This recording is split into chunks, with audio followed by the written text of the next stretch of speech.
Ben ritrovati un'altra giornata sul floor del New York Stock Exchange, tantissime le indicazioni che arrivano dall'Europa ma anche dalla Cina. Ne parliamo con il mio ospite qui sul floor che è Gregory Keating, Managing Director per James E. Coffey Security. Greg, thank you so much for being with us again. No problem. Good to see you again. So Greg, what is driving the market today? We are seeing, we can say mixed indications from the indexes. Yeah, absolutely. Not much movement today. I mean, you see Dow down, S&P's up slightly.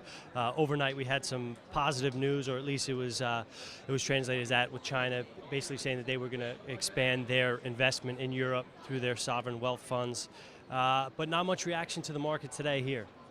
Yeah, well, China news is very big. I mean, China, of course, relies on Europe. Europe is a huge market for China, and if China cannot export as much in Europe, you know, the entire economy, global economy, could be affected. So, what do you see? How do you see China decision, you know, to intervene? Well, it's very important for the European economy. We also got some GDP data out of a lot of the Eurozone countries, which wasn't exactly great, but it wasn't as bad as expected. So that ends up being a little positive news there. I think what the market is focusing on here and what we've seen throughout this year is that we've been resilient here, and we are still the #1 economy in the world, right? So we've shown some resilience, and the market continues to trend higher here. And although we have some indication from Greece today that are not that positive, you know, the market is still, still resisting, as you were saying, the resilience. So what about Greece?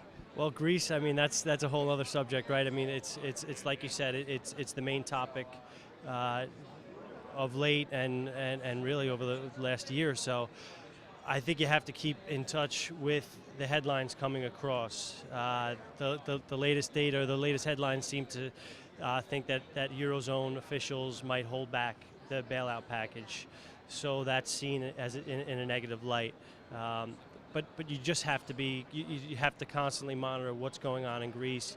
Although it wouldn't seem like it would affect too much what's going on here, it does. It is a big headline, and it has moved markets, and it will. So are there any specific levels we should look at today? I think, right, I mean, today we're not going to see much movement. I've seen that, from the opening, not much movement right now.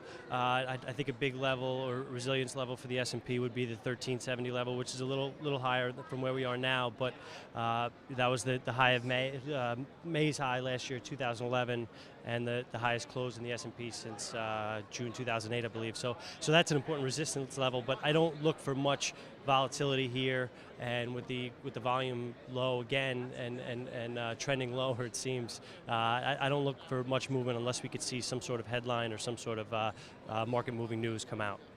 Now, very briefly, a comment on the economy. We saw yesterday some numbers, the retail sales, that kind of confirmed what a lot of analysts believed, a lot of traders believed, a lot of good numbers that we've seen in the past that really can signal that the economy is in full recovery, but the consumers are still not on.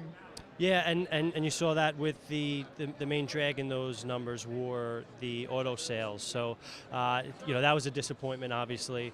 But there is a lot of economic data to digest. I mean, just today we had the manufacturing index, the Empire Manufacturing Index, which was positive.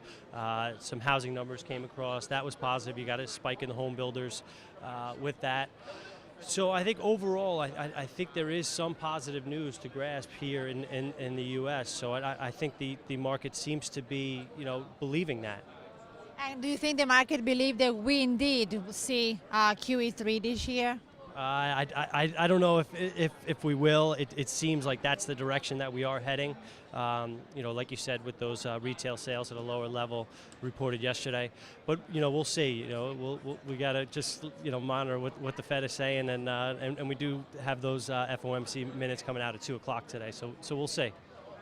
Thank you very much, Greg Keating, for being with us. Thanks, Lina.